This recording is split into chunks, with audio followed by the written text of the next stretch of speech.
우리 지난주에 세례 요한에 이어서 두 번째 시간 충만하고 거룩한 노인 사가랴와 엘리사벳이라는 제목으로 말씀의 은혜 나누도록 하겠습니다. 지난 시간에 우리가 신약의 인물 처음 시작하면서 세례 요한을 다뤘는데요.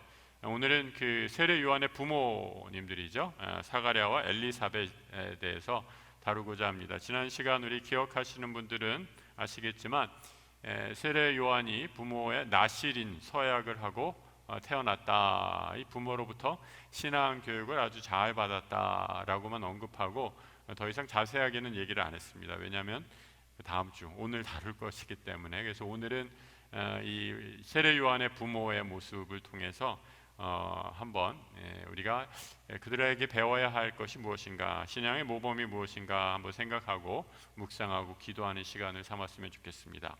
오늘 제가 그 제목을 잡으면서 이렇게 한번 잡아봤어요. 충만하고 거룩한 노인 사가랴와 엘리사벳이다 라고 이렇게 잡아봤습니다.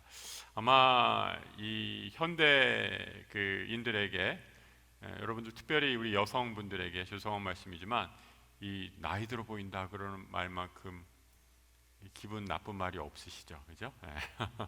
그 제가 우리 아이들이랑 어디 휴가 때 어딜 가는데 그 젊은 그 알바 학생이었던 것 같아요. 우리 애가 뭐 이런 거 잘 구분을 못 하잖아요. 아줌마 이거 주세요 이렇게 얘기하니까 그 일하는 분이 얼마나 기분 나빠하든지. 그래서 제가 민세야 아줌마라고 그러면 안 되고 누나라고 불러. 제가 고쳐주었습니다.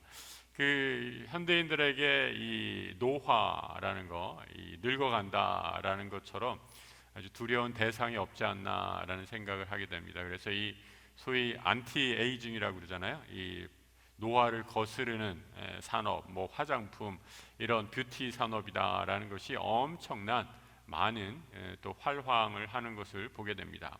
그런데 오늘은 이 사가랴와 엘리사벳의 모습을 통해서 과연 우리 신앙인들에게 노화, 이 나이 들미란 어떤 것인가, 어떻게 우리가 나이를 먹어야지 정말 신앙인답게 아름다운 노년의 삶을 살 수 있을까라는 것을 한번 묵상하는 시간을 가졌으면 좋겠고요.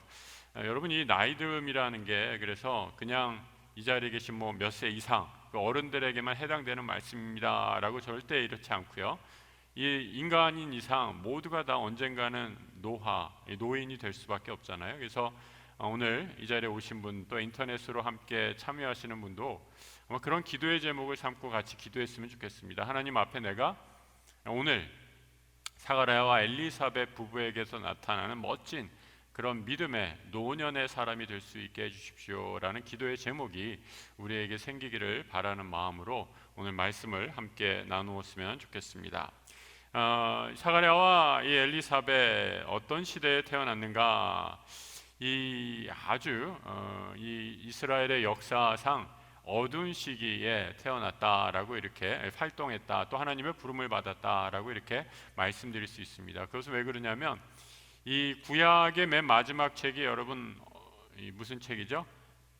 말라기라고 하죠. 말라카이라는 구약 선지자가 딱 구약의 선지자로 마지막 이 말라기서가 쓰여진 이후에 신약 시대, 예수님이 오시기 전까지 그 신구약 중간기다, 뭐 신약 그 학계에서는 이렇게 얘기하는데 그 기간이 무려 한 400년 정도 됩니다. 이 400년이라는 기간 동안 아무런 예언자도 없고 하나님의 말씀이 없었던 시대, 영적으로는 아주 암흑기다, 뭐 중세의 암흑기다 이렇게 표현하지만 사실 신구약 중간기가 신약 구약이 끝나고 신약이 시작되는 그 기간이 영적으로도 아주 어두운 기간이었다라고 이렇게 말씀드릴 수 있어요. 그 영적인 어두운 기간을 지나면서 이제 세례 요한을 준비하시고 그 세례 요한 이전에 하나님께서 사가랴와 엘리사벳을 부르시는 모습이 오늘 누가복음 1장에 기록이 되고 있는 것을 보게 됩니다. 그야말로 400년의 침묵을 깨고 하나님께서 천사를 통해 말씀하신 사건이 드러나게 되는 거죠.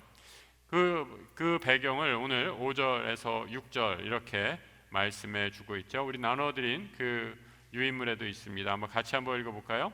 유대 왕 헤롯 때에 아비야 반열의 제사장 한 사람이 있었는데 이름은 사가랴요. 그의 아내는 아론의 자손이니 이름은 엘리사벳이라. 이 두 사람이 하나님 앞에 의인이니 주의 모든 계명과 규례대로 흠이 없이 행하더라 라고 말합니다. 한 부부의 이야기로 시작을 하고 있습니다. 이 400년의 침묵을 깨고 하나님의 천사가 와서 한 부부에게 말씀하셨다라는 겁니다. 아론의 제사장 반열에 있는 사가랴라는 사람이었고요, 남편이죠. 또 이 사가랴의 아내 되는 엘리사벳 역시 아론의 자손이었다. 이 한 쌍의 부부에게, 이 두 사람에게 하나님의 말씀이 임하였다라는 거죠. 그런데 이 사람을 성경에서 어떻게 묘사하고 있나? 이 부부는 뭐라고 얘기하고 있어요? 하나님 앞에 이 두 사람이 어떤 사람이었다고요? 의인이었다라고 이렇게 말씀해 주고 있습니다. 여러분, 우리 지난 특별 새벽기도 기간에 이 성경에서 의인이라는 개념이 어떤 것인지 한번 나누었는데 기억나시나요? 성경에서 말하는 의롭다, 의인이다라는 개념이 크게 세 가지가 있다라고 말씀드렸죠.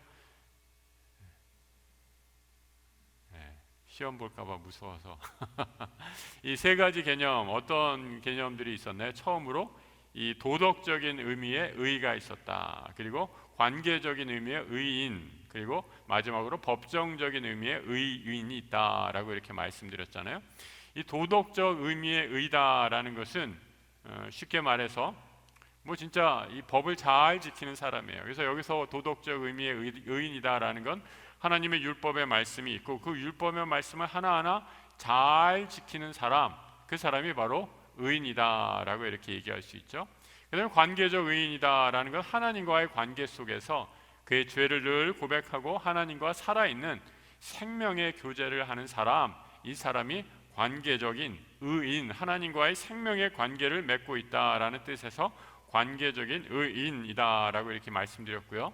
또 마지막에 이제 신약 시대 로마서에 가면 하나님께서 우리를 예수 그리스도의 보혈의 피로 너는 이제 자유자다, 하나님의 자녀다라고 선포해 주신다라고 이렇게 말씀드렸잖아요. 그래서 그런 이 법정에서 마치 재판장이신 하나님께서 너는 이제 죄인이 아니다라고 선포하는 그 내용, 그 의인의 개념을 바로 법정적 의인, 이렇게 크게 세 가지로 나눌 수 있다라고 이렇게 말씀드렸는데, 이 사가랴와 엘리사벳이 오늘 말씀하는 의인이다라는 것은요, 여러분 어떤 의미일까요? 당연히 하나님과 온전한 관계에 있는 사람들이었다라는 의미고요. 더 나아가서 여기서 말하는 의인이라는 것은 사가랴와 엘리사벳이 도덕적 의미로도 모든 하나님의 율법의 규례를 잘 지키는 순종, 말씀에 순종하는 사람이었다. 이렇기에 성경에 이 부부, 이 노년의 이 부부를 가리켜서 그들은 의인이었다라고 이렇게 말씀하고 있는 거죠. 그래서 여러분, 우리가 이 노년의 목표를 좀 정했으면 좋겠어요. 여러분, 나이 들어서 뭐 건강하고 또 젊게 보이는 것도 뭐 요즘 현대인들의 필수 뭐 이런 덕목이다라고 얘기할 수 있지만, 이런 눈에 보이는 것뿐만 아니라 우리가 영적인 이 삶의 목표를 가져야 되지 않겠습니까? 우리 성도들에게 영적인 삶의 목표, 내가 나이 들어서도 노년에 이르러서도 하나님 앞에 의롭다 칭찬받는, 의롭다 인정받는 그런 그리스도인이 되게 해주십시오 라는 우리 기도의 제목이 오늘 예배하는 우리 모든 성도들에게 세워지기를 주님의 이름으로 축복합니다. 그래서 이 하나님 앞에선 의로운 부부, 노년의 부부라고 이렇게 말씀드릴 수 있고요. 그 다음에 2번으로 넘어가 보면 이 자식이 없는, 그래서 아주 외로운 노년의 부부였다라고 이렇게 말씀드릴 수 있어요. 1장 7절에 이렇게 얘기하고 있죠. 엘리사벳이 잉태를 못하여서 그들에게 자식이 없었고 두 사람의 나이가 아주 많았다라고 말씀합니다. 마치 아브라함과 사라를 보는 것 같죠. 결혼 후에 오랫동안 기다렸는데 자식을 낳지 못했어요. 이들에게 특별한 잘못이 있어서가 아닙니다. 하나님께서 자식을 주시지 않으셔서 그래서 자식이 없었다라는 겁니다. 그래서 여러분, 이 자식이 없다라는 것은요, 구약 시대에 이 굉장히 큰 핸디캡이었다라고 이렇게 말씀드릴 수 있어요. 자식이 없다라는 건 인간적인 소망이 없다, 이 구약적인 의미에서. 요즘에는 뭐 자식이 없어도 얼마든지 행복한 삶을 영위하는 분들이 많이 있습니다. 그런데 그 당시의 성경적인 기준으로 봤을 때 자식이 없다라는 것은 어떤 소망이 없다라는 굉장히 절망적인 상태를 표현하는 성경의 그 당시의 시대상을 잘 반영해 주고 있다라는 거죠. 이 창세기에 보면 이 창세기 18장 12절에서 이렇게 얘기하고 있죠. 이 아브라함과 사라에게 이제 하나님께서 이른바 이제 아이를, 이삭을 주실 것이다라고 이렇게 얘기하니까 사라가 아브라함에게 전하는 그 천사의 말을 몰래 숨어서 들었어요. 그러니까 그 얘기를 듣고 사라가 어떻게 반응하느냐, 12절에 이렇게 얘기하고 있잖아요. 사라가 속으로 웃고 이르되 내가 노쇠하였고 내 주인도 늙었으니 내게 무슨 즐거움이 있겠는가. 여러분, 이 말을 뒤집어서 생각하면 뭐예요? 자녀가 없는 고대인들의 삶, 아주 재미없는 삶이었다라는 거죠. 요즘에는 뭐 그 나이가 드신 분들도 뭐 여가 활동을 하시고 뭐 굉장히 활발하게 지내는 것을 볼 수 있습니다. 그런데 이 고대인들, 특별히 유대 히브리인들에게 있어서 자식이 없는 노년의 삶은 아무런 낙이 없는 그런 삶이었어요. 즐거움이 없는 삶이었어요. 요즘에도 여러분 그런 거는 우리 할머니들 또 할아버지들 아이고 아프다 하시면서 갑자기 손주들이 찾아오면 어디에서 심이 나시는지 갑자기 막 펄펄 일어나서 이 자녀들을 돌보고 또 손주들을 케어하시는 어르신들 보게 되는데, 여러분 왜 그럴까요? 이 손주, 내 아들의 자녀들이, 내 딸의 자녀들이 오는 것 보면 너무 기쁘고 반갑잖아요. 그러니까 이 어른들에게는 이 자녀손이 주는 즐거움이 무엇보다도 큰데, 아브라함의 아내 사라는 이미 그런 모든 소망을 포기했던 상황이어서 내게 무슨 즐거움이 있겠는가라고 이렇게 한탄하고 있었다라는 거죠. 그러니까 이런 구약적인 이 사회 또 문화상을 반영한다면 그 당시에 이 사가랴 또 그의 아내 엘리사벳도 똑같은 인생의 어떤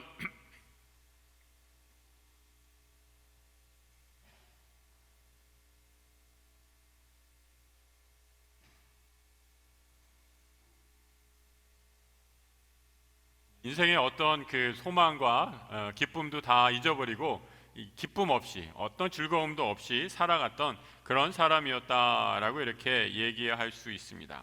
그런데 이 부부들은 이 자식이 주는 기쁨도 없이 그 당시 사람들이 가장 큰 기쁨이다 여겼던 자녀손들 얻는 기쁨도 없는 그런 노년의 부부였지만, 이 사가랴와 엘리사벳은 어떤 사람이었는가? 하나님을 향한 믿음이 있는 믿음의 부부였다라는 거죠. 그래서 이들은 예배와 기도에 힘쓴 부부였다라고 이렇게 말합니다. 1장 9절에 보면 이렇게 얘기하고 있죠. 제사장의 전례를 따라 제비를 뽑아 주의 성전에 들어가서 분향했다라고 이렇게 말씀하고 있습니다. 이 제사장의 전례 또 반열을 따라서 차례대로 직무를 다했다라고 이렇게 얘기합니다. 예전에는 뭐 제사장의 반열 이런 번역을 했는데 이제 요즘은 약간 수정을 해서 전례 이렇게 바꾼 것 같아요. 이 12지파가 있었잖아요. 여러분, 그래서 이스라엘의 12지파가 이 제사장은 1년에 2차례씩 성전에 올라가는 의무를 갖고 있습니다. 그래서 12지파가 1년에 2차례씩 의무적으로 제사장은 성전에 올라가서 예배의 규례를 의무를 다해야 됩니다. 그러니까 12지파가 1년에 2번 올라가니까 몇 번 올라갈 수 있어요? 24번까지 올라갈 수 있는데, 그러면 제사장이 다 올라가는 것이냐? 그렇지는 않아요. 이 자료에 따르면 성서학자들이 연구를 했는데 예수님 시대에 이 당시 예루살렘에서 활동하던 레위 지파 제사장의 수가 약 18,000에서 한 2만 명 정도 됐다라고 이렇게 연구로 밝히고 있습니다. 그러면 대체적으로 산술적으로 계산을 해봤을 때 24번, 1년에 24번 올라갈 수 있는데 제사장이 한 2만 명으로 잡고요. 계산하기 편하게 2만 명 올라간다 하면 몇 대 몇이에요? 한 830대 1 정도 되는 거예요. 830대 1 되는 제사장, 그리고 그 830대 1 가운데 내가 뽑힌다라는 건 굉장히 큰 일이었다라고 이렇게 얘기할 수 있습니다. 제사장 일은 그 제사장이 너무 많은데 1년에 딱 2번 나가요. 그러니까 섬기는 기간도 딱 한정이 되어 있어요. 그래서 이 일을 나름대로 공평하게 하고자 제비를 뽑았다라는 거예요. 제비를 뽑아서 이번에는 뭐 아론 지파의 누구, 베냐민 지파의 어느 제사장이 올라간다라는 것이 추첨이 되면 그때 올라갈 수 있었다라는 겁니다. 그러니까 800대 1 혹은 뭐 830대 1의 경쟁률을 뚫고 올라가야 하니까 어떤 제사장들은 그야말로 평생 단 한 번도 이 전례에 따라서 제사장 역할을 하지 못하고 그의 삶을 마치는 제사장도 있었다라는 겁니다. 그런데 제사장, 이 제비뽑기 아무나 할 수 있는 게 아닙니다. 날이면 날마다 오는 그런 추첨도 아니에요.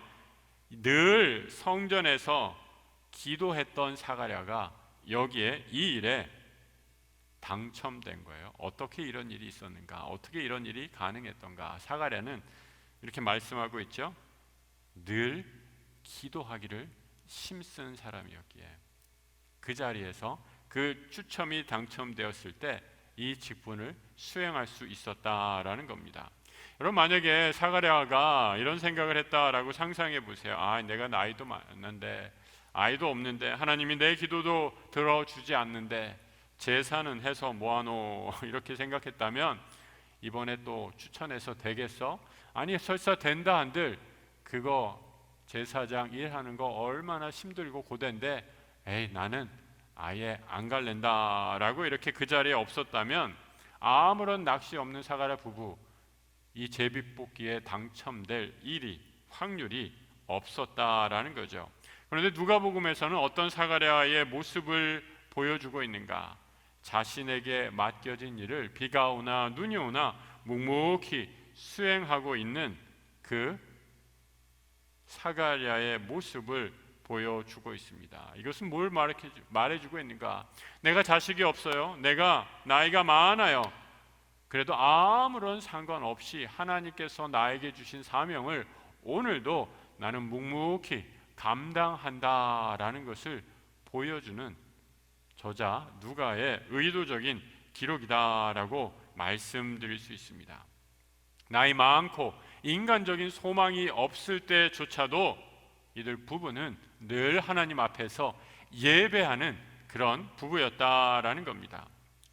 내가 자식이 없고 늙었지만 내 삶이 하나도 제대로 되는 것이 없지만 사가랴와 엘리사벳의 믿음의 고백, 가장 귀한 예배의 자리는 놓치지 않겠습니다. 이런 믿음의 고백이 있었고 성경은 이것을 의인이라, 하나님 보시기에 의로운 사람이다 라고 이렇게 말씀하고 있는 것이죠. 성도 여러분, 우리가 세상을 살 때 얼마나 지켜야 할 것이 많이 있습니까? 그런데 우리가 꼭 지켜야 할 것, 젊으나 나이가 많으나 꼭 지켜야 할 것이 있습니까? 바로 예배의 자리입니다. 예배는 드려도 되고 안 드려도 되는 것이 아니면, 드려도 되는 것이라면 뭐 처지와 환경에 따라서 드려도 되고 안 드려도 되는 것이라면 우리에게 사가랴에게 임했던 은혜는 임하지 않을 수 있습니다. 직분 받았다고 예배 졸업하고 뭐 이제 내가 몇십 년 믿었으니까 예배 졸업한다 이렇게 생각한다면 하나님 보시기에 의인의 삶은 아닐 것입니다. 예배에는 은퇴가 없다라는 거죠. 늘 하나님과 만나는, 말씀을 사모하는, 하나님의 말씀이 선포되는 이 예배를 사랑하는, 하나님을 처음 믿었던 그 첫사랑의 감격으로 사랑하는 우리 모든 성도들 되시길 우리 주님의 이름으로 축복합니다. 예배의 자리에서 늘 성실하게 자신의 일을 감당하던 사가랴 부부에게 하나님이 천사가 전달해준 음성, 13절의 말씀이죠. 사가랴여 무서워하지 말라. 너의 간구함이 들린지라. 내 아내 엘리사벳이 내게 아들을 낳아주리니 그 이름을 요한이다 라고 이렇게 말씀합니다.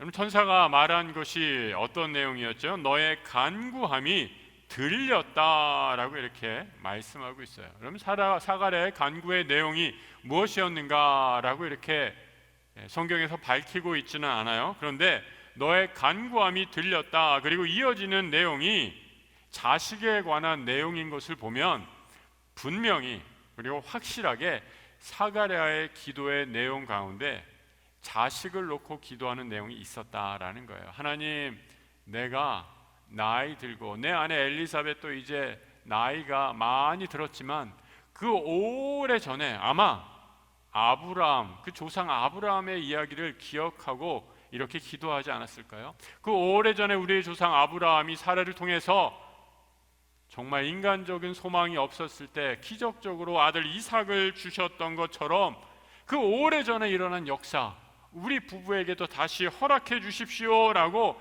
지속적으로 기도하는 많은 기도의 제목 가운데 이 기도의 제목을 날마다 붙잡고 기도했다라는 거죠. 그리고 마침내 그 기도의 분량이 다 채워졌을 때 하나님은 그냥 단순한 아들이 아니라 어떤 아들을 주신 거예요? 400년 동안의 그 기나긴 영적 암흑기를 새롭게 밝힐 하나님께서 일하시는 구원의 주의 길을 예비했던 선지자인 세례 요한을 그 부부를 통해서 허락하시는 놀라운 역사를 이어가시고 있다라고 말씀하는 것입니다. 그 이름을 요한이라, 그래서 세례 요한을 허락해 주시는 것을 보게 됩니다. 그런데 여러분, 이 세례 요한을 주시겠다라고 말씀했을 때 사가랴 부부, 사가랴와 엘리사벳 똑같은 이 사가랴의 반응이 참 재미있어요. 이런 거 보면 여러분, 우리가 성경에서 의인이다라고 말하는 사람, 이 사가랴 부부를 비록 성경에서는 의인이다라고 얘기했지만 이 의인이다라는 게 우리가 혼돈해서는 안 돼요. 완전한 사람이다라는 그런 것을 뜻하는 것은 결코 아닙니다. 의인이라는 것은 아까도 얘기했듯이 하나님과의 관계에서 늘 하나님과의 영적인 교제에 힘쓰고 율법을 지키려고 힘쓰는 사람이지만 이 의인이 모든 면에서 다 완벽하다라는 것을 의미하는 것은 결코 아니다라는 거예요. 하나님의 천사가 사가랴에게, 그 부부에게 아들을 주시겠다, 자녀를 주겠다, 그리고 그 이름을 요한이라 하라라고 이렇게 말씀했는데 이 말을 듣고, 이른바 이제 수태고지죠, 내 아내가 이제 아이를 가질 것이다라는 말을 천사에게 듣고 나서 사가랴의 반응 18절에 이렇게 기록이 되어 있습니다. 사가랴가 천사에게 이르되 내가 이것을 어떻게 알리오? 내가 늙고 아내도 나이가 많으니이다. 그러니까 여러분 참 재밌지 않아요? 인간이 우리가 얼마나 연약한가. 하나님께 간절히 원하는 것 간절히 기도합니다. 정말 끈질기게 기도합니다. 그러다가 마침내 하나님께서 그 기도를 응답해 주세요. 아들을 주실 것이다 라고 이렇게 하나님의 천사를 통해서 말씀해 주시니까 사가랴는 뭐라고 답하고 있어요? 아니, 어떻게 그걸 내가 알 수 있어요? 내 아내 이미 지금 다 늙었단 말이에요. 자기가 분명히 기도했는데, 그리고 그 응답이, 그 간구함이 하늘 보좌에 상달되었다라고 얘기했는데 천사가 분명히 말씀했는데도 이것을 말씀대로 듣지 못하고 불신하고 있는, 믿지 못하고 있는 사가랴의 연약한 모습, 완전한 그런 모습이 아니라 여전히 연약한 믿음의 모습을 보게 됩니다. 그럼 사가랴가 이런 그 연약한 믿음의 모습을 보였을 때 하나님의 천사가 어떻게 하죠? 사가랴의 입을 닫아버립니다. 그 입을 꼬매버리세요. 실제로 꼬맸다라는 게 아니라 말이 안 나와서 말을 못하게 만듭니다. 한시적으로 봉한 거죠. 말씀을 믿지 못하니까 그 입을 닫아버리셨다라는 겁니다. 한번 여러분 상상을 해보세요. 만약에 사가랴, 이렇게 믿지 못하는 사가랴를 그대로 내버려 뒀으면 어떤 일이 퍼지게 됐을까? 어떤 일이 생기게 됐을까? 저는 아마 불신 바이러스가 퍼졌을 것 같아요. 아마 사가랴가 천사에게 들은 말을 들으면서 막 먼저는 자기 아내에게 이렇게 얘기했죠. 이렇게 얘기했겠죠. 천사가 나한테 오늘 뭐라고 말씀하셨는지 알아? 이러면서 당신이 아이를 가져서 아들을 낳는데 우와 막 웃으면서 그런 얘기를 하지 않았을까요? 그러면서 또 막 돌아다니면서 자기가 아는 친구들 또 친척들한테 그 얘기를 하면서 아니 어떻게 그런 일이 있겠어, 이런 황당한 경우가 다 있겠어 하면서 막 그런 얘기를 하면서 다니지 않았을까요? 정작 기도의 응답을 받아서 하나님께서 그 일을 이루어 주시겠다 말씀하셨는데 그 일을 믿지 못하니까 하나님께서 사가랴의 입을 봉해 버리셨다라는 거죠. 그래서 여러분, 우리가 늘 말씀하시잖아요. 이렇게 우리의 혀를 잘 다스려야 합니다. 저 목회하면서 또 많은 성도들을 만나게 되고 또 정말 신앙의 거장들의 책들을 많이 이 설교를 위해서 준비하고 읽게 되면요, 그분들의 책을 읽고 또 그분들의 삶을 보게 되면 어떤 특징이 있나, 영적인 거장들은요 정말 무한 긍정의 사람들이었다라는 것을 보게 됩니다. 그분들의 삶에도 엄청난 어려움이 있죠. 엄청난 환난과 핍박, 고난들이 있는 것을 보게 됩니다. 하지만 그런 고난, 어려움에 자기의 입술로 불평하거나 하나님에 대한 믿음을 약해지게 하는 말을 스스로 하는 것이 아니라, 그럼에도 불구하고 우리 하나님은 살아계시고 나와 함께 하시고 역사하신다라는 끊임없는 긍정의 말, 믿음의 말들을 끊임없이 선포하고 그 어려움들을 극복했다라는 것을 보게 됩니다. 하나님께서는 사가랴가 이런 불신 바이러스에 점점 자기 스스로를 믿음 없는 자리에 이끌고 갈 것을 염려하셨든지 원천적으로 그의 입을 봉해 버리신다라는 거죠. 그래서 여러분, 우리 믿음의 공동체도 마찬가지입니다. 사탄이 역사하는 것 중에 하나가, 여러분 신앙 공동체, 교회는 신앙 공동체 아니에요? 근데 신앙 공동체인데 자꾸 이 신앙 공동체에서 불신의 말을 뱉게 하는 거죠. 불신의 말, 믿지 못하는 말, 남을 비난하는 말, 비판하는 말, 이런 말들을 계속하게 되면 믿음의 공동체의 본질이 다 잊어버리게 되고 상실되게 되면 그 공동체는 모래알 공동체처럼 다 흩어지고 분열되고 깨져 버리는 것입니다. 하나님께서는 결코 이것을 용납하실 수 없어서 사가랴의 입을 미리 봉해 놓으셨다라는 겁니다. 이스라엘 역사상 이 불신 바이러스를 제대로 다스리지 못해서 하나님께 진노함을 받고 그들이 하나님의 징계를 받았던 사건들이 있죠. 바로 가나안에 들어갔을 때 이스라엘 12명의 정탐꾼들이 그 땅을 보고 옵니다. 그런데 여러분 어땠어요? 12명 가운데 10명은 똑같은 땅을 봤어요. 똑같은 코스, 똑같은 사람들을 만나고 왔습니다. 근데 그 12명 가운데 10명은 엄청난 불신의 말들을 내어놓죠. 하나님이 말씀하신 것처럼 그 땅은 젖과 꿀이 흐르는 땅입니다. 그런데 그곳에 사는 장대 같은 인간들, 안악자손이다 라고 하는데, 그 사람들에 비하면 우리는 쬐끄만 메뚜기 같아서 그들 손에 다 밟혀 죽을 것 같습니다 라고 이런 불신의 말, 믿음 없는 말을 내어놓게 되자 이스라엘 공동체의 그 불신 바이러스가 순식간에 퍼져버리게 되고 이스라엘 온 공동체가 두려움에 빠지게 되죠. 여러분, 그 벌이 무엇이었습니까? 출애굽 1세대, 그들은 그 불신의 말에 넘어간 출애굽 1세대는 다 그 믿음의 길을 걷지 못한 대가로 광야에서 가나안에 들어가지 못하고 죽음을 맞이하게 되었다라는 것 아니겠습니까? 이처럼 신앙인의 이 말, 언어가 얼마나 중요한지 모릅니다. 오늘 사가랴의 모습, 또 이 사가랴의 모습에는 그 엘리사벳의 모습이랑도 같이 이 부부의 이 같은 반응이었다라고 이렇게 이해할 수 있죠. 그런데 여러분, 이 예수님을 낳은 이 젊은 마리아, 예수님의 어머니였던 마리아는 이런 이 사가랴, 엘리사벳의 모습과는 좀 대조적인 모습을 보이고 있는 것을 보게 됩니다. 똑같은 천사로부터 수태고지를 받게 되죠. 불가능한 상황에서 아들을 낳게 될 것이다 라는 거죠. 그런데 이 말을 들었을 때 마리아가 이렇게 질문합니다. 나는 남자를 알지 못하니 어찌 이 일이 있겠습니까? 여러분, 이 질문은요, 이 사가랴와 그 아내처럼 의심하는 말이다라는 기보다는 정말 궁금해서 한 말이었어요. 어린 마리아가 아니 나는 남자를 알지 못하는데 내가 어떻게 아이를 낳을 수 있겠단 말입니까? 이건 당연히 할 수 있는 궁금해서 한 질문이었습니다. 왜냐하면 마리아는 불가능해 보이는 그 일들을 도무지 자기의 머리로는 이해할 수 없었다라는 거죠.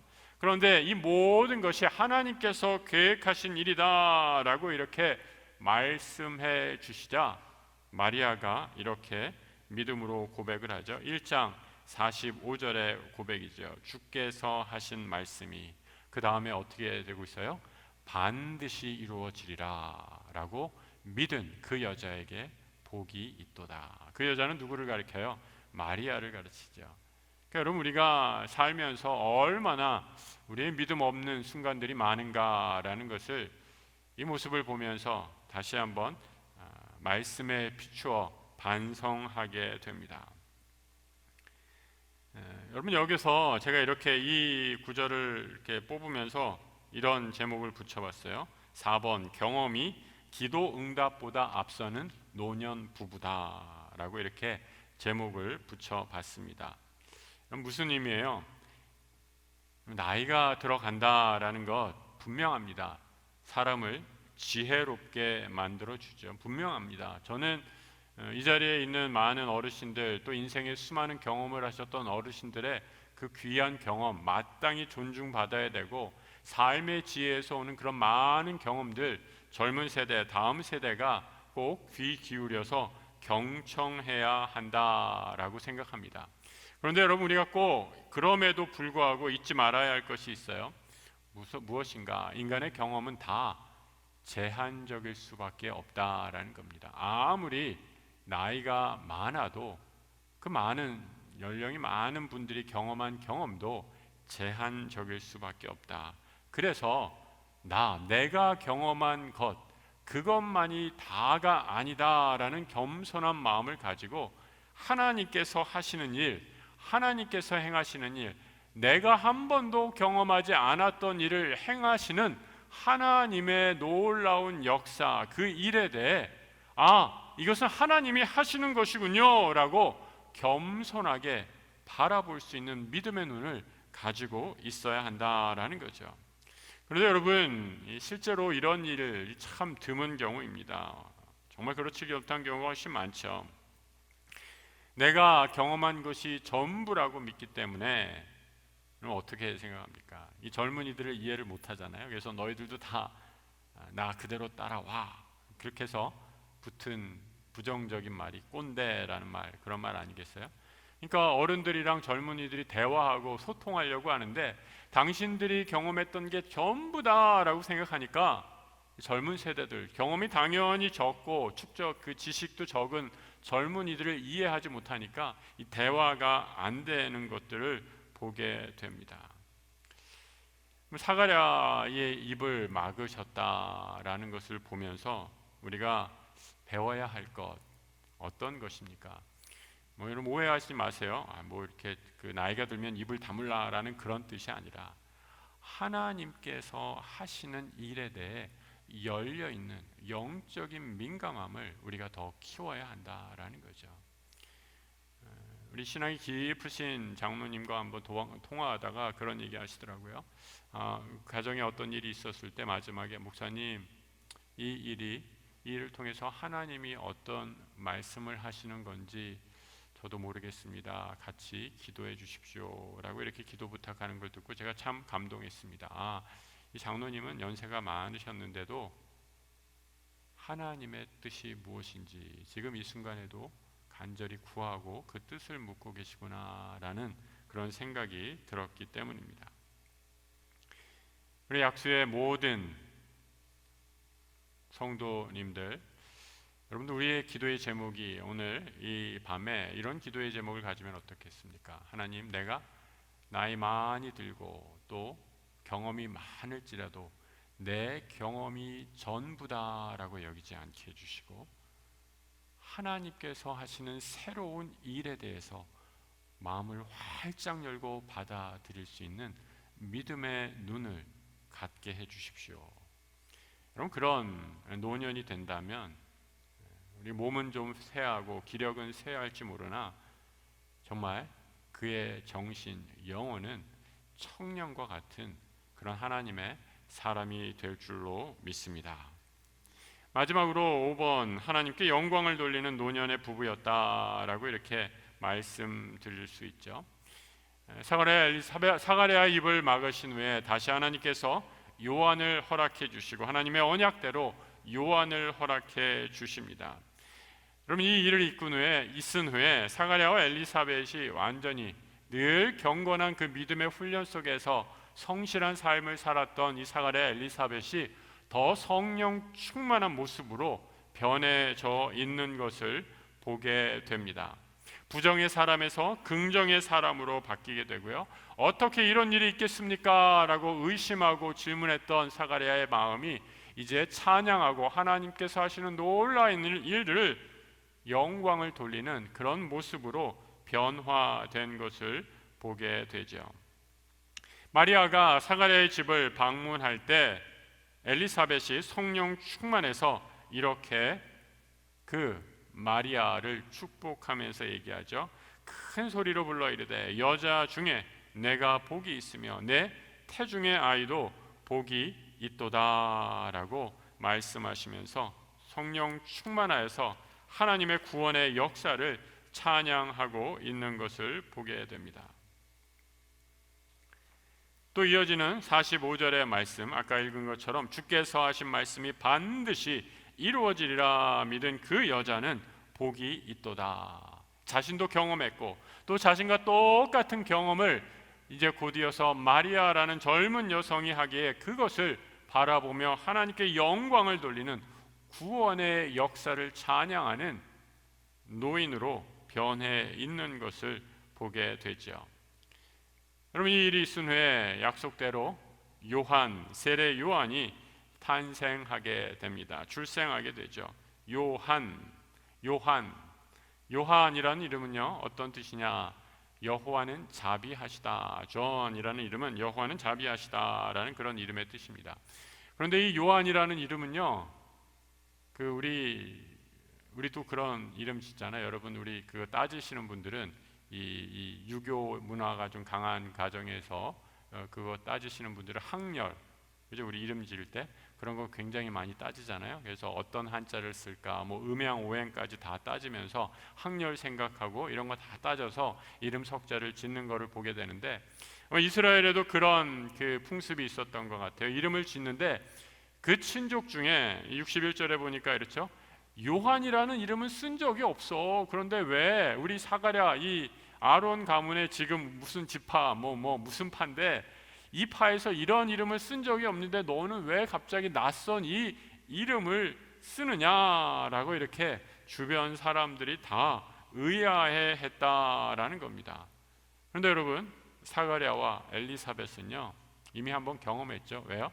내 경험보다 내가 만난 하나님께서 내 삶 속에서 일하시는 그 하나님이 내 생각과 내 경험을 뛰어넘는 분이시다라는 걸 경험했기에 하나님께서 이 아이의 이름을 요한이다라고 정하신 것은 내가 알지 못하는 하나님의 뜻이 있다라는 것을 믿고 그들에게 주어진 관습, 전통, 규례를 뛰어넘어서 하나님의 명령에 순종하는 것을 보게 되죠. 그리고 하나님이 행하실 일을 찬양하면서 노래하고 있는 것을 보게 됩니다. 오늘 본문에 제가 읽지는 않았지만 1장 67절부터 79절까지 여러분, 이 사가랴의 찬가라는 부제가 붙은 성경에서 나오는 아주 아름다운 하나님을 찬양하는 노래입니다. 제가 조금만 읽어볼게요. 찬송하리로다 주 이스라엘의 하나님이여, 그 백성을 돌보사 속량하시며 우리를 위하여 구원의 뿔을 그 종 다윗의 집에 일으키셨으니 이것은 주께서 예로부터 거룩한 선지자의 입으로 말씀하신 바와 같이 우리 원수에게서와 우리를 미워하는 모든 자의 손에서 구원하시는 일이라. 우리 조상을 궁일히 여기시며 그 거룩한 언약을 기억하셨으니 곧 우리 조상 아브라함에게 하신 맹세라. 우리가 원수의 손에서 건지심을 받고 종신토록 주의 앞에 성결과 의로 두려움 없이 섬기게 하리라 하셨도다. 이 아이여, 내가 지극히 높으신 이의 선지자라 일컬음을 받고 주 앞에 앞서가서 그 길을 준비하여 주의 백성에게 그 죄 사함으로 말미암는 구원을 알게 하리니 이는 우리 하나님의 궁율로 인함이라. 이로써 돋는 해가 위로부터 우리에게 임하여 어둠과 죽음의 그늘에 앉은 자에게 비치고 우리 밭을 평강의 길로 인도하시리로다. 여러분, 얼마나 감격적인 기도, 얼마나 감격적인 찬양입니까? 늘 기도했던 사가랴와 엘리사벳 부부, 그리고 그 기도 가운데 하나님의 구원, 이 땅에 다시 임하게 해주십시오라는 큰 기도의 제목과 더불어서 또 하나의 작은 그 가정의 기도의 제목이 있죠. 우리 가정에 하나님 하실 수만 있으면 아들을 주십시오라는 기도, 그 기도가 응답됐어요. 아들을 주겠다라는 하나님의 음성을 받고 이 아들이 다름 아닌 내가 이 아들을 통해서 하나님 나라의 놀라운 메시아의 구원의 사역을 이루겠다라는 그 음성을 함께 들었을 때 사가랴가 느끼는 감격, 그 하나님을 향한 찬양, 기쁨 얼마나 컸겠나 한번 상상해 보시기 바랍니다. 그것을 마음에 담아서 오늘 지금 읽어드린 68절부터 놀라운 찬양을 하고 있는 것을 보게 되죠. 여러분, 사가랴와 엘리사벳의 모습을 보면서 노년의 참된 축복이 무엇인가? 그럼 노년에 필요한 것이 많이 있습니다. 돈도 있어야겠고요, 또 건강도 있어야겠고요. 여러 가지 노년이 되면 더 여러 가지 필요한 것들이 많으리라 생각합니다. 또 노년이 되면 여러 가지 정서적으로도 불안정해지고 건강에 대한 자신도 없어지고 더 외로워지는 것 같고 여러 가지 몸의 변화들, 신체적인 변화들, 정서적인 변화들이 많이 생기게 되죠. 그래서 점점 다가오는 죽음에 대한 공포도 점점 커지는 것이 사실입니다. 그런데 여러분, 오늘 사가랴와 엘리사벳의 모습을 통해서 우리 성도들, 그리스도인들의 노년, 늙어감은 어떠해야 하는가라는 것을 다시 한번 생각하게 하죠. 어떤 것입니까? 나이가 아무리 많아도 하나님께 쓰임받을 수 없는 사람은 없다라는 거죠. 나이가 너무 많아서 기도할 수 없고 찬양할 수 없는 사람도 없다라는 거죠. 그것을 사가랴와 엘리사벳이 보여주고 있습니다. 모든 소망이 끊어졌을 때 내가 아무것도 할 수 없다라는 것을 느껴질 그 나이에도 사가랴와 엘리사벳은 기도하며 하나님의 구원의 역사를 간절히 구할 때 그 두 노 부부를 통해서 하나님께서 구원의 역사를 이루시고 놀라운 일을 기획하신다라는 겁니다. 한번 이렇게 젊은 분들도 오늘 한번 이렇게 외쳐보세요. 내 나이에 상관없이 한번 이렇게 외쳐보시기 바랍니다. 한번 따라해 보세요. 나는 노년에도, 아니 노년까지 하나님께 쓰임을 받을 것입니다. 아멘. 여러분 아멘 하시죠? 여러분 얼마나 귀한 기도의 제목입니까? 요즘에 막 그 노인 정신건강, 노인 우울증 이런 것들이 많이 나오는 그런 시대입니다. 그런데 여러분, 성경에 등장하는 수많은 노년들은요, 하나님께 붙들려서 그들의 노년에 오히려 인생의 꽃이 피는 것을 보게 됩니다. 여러분 잘 아시죠? 아브라함은 100세에 아들을 이삭을 낳았습니다. 갈렙은 모세와 함께 가나안 땅에 들어갔을 때 85세, 모세는 80세 하나님의 부름을 받은 노인들이었습니다. 성경학자들에 따르면 사도 요한은요, 나이 90세에 그의 불멸의 저작인 요한계시록을 반모섬에서 기록하는 놀라운 노익장을 과시하고 있습니다. 내 나이가 어때서 여러분? 내 나이가 어때서요? 나이 때문에 하나님의 일을 하지 못한다라는 건 핑계에 불과하죠. 이 땅에서의 마지막을 향해 가는 노년의 시기, 여러분 이 시기에 젊은이들도 미리부터 준비하시기 바랍니다. 노년에 갑자기 경건의 삶을 산다라고 해서 되는 게 아니에요. 젊어서부터 그의 시간을 늘 성실하게 하나님께 드릴 때 우리의 노년이 황혼기에 더 아름다운 영적 열매로 맺을 수 있습니다. 여러분의 노년을 TV 앞에서 드라마만 보고 보내기엔 너무나 소중한 노년이십니다.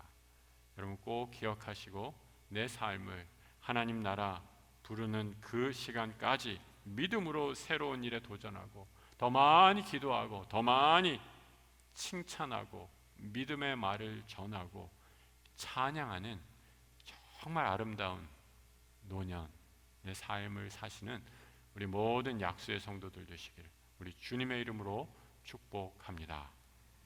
우리 함께 기도하겠습니다. 오늘 말씀을 생각하면서 같이 묵상하면서 기도하는 자리로 나아갑니다. 첫 번째 기도의 제목, 성도 여러분, 우리의 삶에 예배가 우리 삶에서 1순위 되게 해주십시오 라고 이렇게 기도하시길 바랍니다. 어떠한 삶의 처지에서도 흔들리지 않고 예배의 자리를 지키는 사가랴 부부처럼 믿음의 사람 되게 해주십시오. 우리의 예배가 습관화된, 그래서 화석화된 예배가 아니라 예배 중에 날마다 살아계신 하나님의 음성을 듣는 영적으로 뜨겁고 성령 충만한 예배 되게 해달라고 이 시간 그 예배를 사모하는 예배자 되게 해달라고 함께 기도하며 나아가겠습니다. 함께 주여 한번 외치고 기도합니다. 주여! 하나님 아버지, 세상 사람들은 늙어가는 것을 부끄럽게 여기며 노화를 어떻게 해서든지 감추고 젊어지려고 노력하는 세상 가운데 우리가 살고 있습니다. 오늘 사가랴와 엘리사벳의 모습을 통해 나이 들매 정말 중요한 것이 무엇인가 깨닫게 해주시니 감사합니다. 하나님, 엘리사벳 또 사가랴처럼 하나님 앞에 정말로 의로운 그런 노년의 삶을 꿈꾸며 나아가는 우리 모든 성도들 되게 하여 주옵소서. 젊어서부터 어려서부터 하나님과 깊은 영적인 고제로 젊어서보다 노년의 삶이 더 풍성한 하나님과의 깊은 영적 교제가 일어나는 참으로 멋진 믿음에 있어서 성숙한 노년의 삶 살 수 있도록 주께서 우리를 축복해 주시고 함께하여 주옵소서. 내 경험과 내 생각에 하나님을 제한하려 하는 그런 어리석음 범치 않게 해주시고 내 생각과 내 뜻과 다르다 할지라도 우리 하나님 나보다 훨씬 큰 이심을 겸손히 인정하며 하나님 말씀하시면 순종하겠습니다. 믿음으로 나아가는 우리 모든 성도들 되게 하여 주옵소서.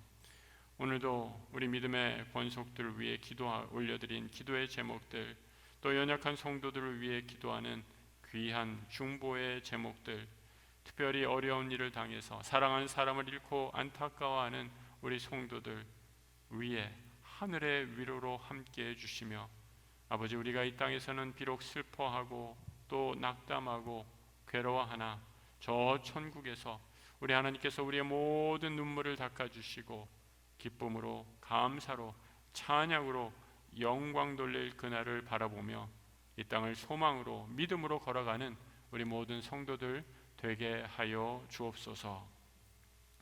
지금은 우리 주 예수 그리스도의 은혜와 우리 하나님 아버지의 크고도 놀라우신 사랑하심과 성령님 우리와 함께 하심이 사가랴와 엘리사벳을 통해 노년에 이르러 더 풍성하고 경건한 믿음의 길을 걸어갔던 것처럼 우리도 날마다 영적인 성장을 이루어 우리의 노년이 보다 더 풍성해질 것을 바라보며 기대하며 또 그대로 실천하며 살기로 다짐하는 그 믿음의 길 걸어갈 것을 다짐하는 우리 모든 흩어진 믿음의 성도들 위해 지금부터 영원토록 함께 하시기를 간절히 축원하옵나이다. 아멘.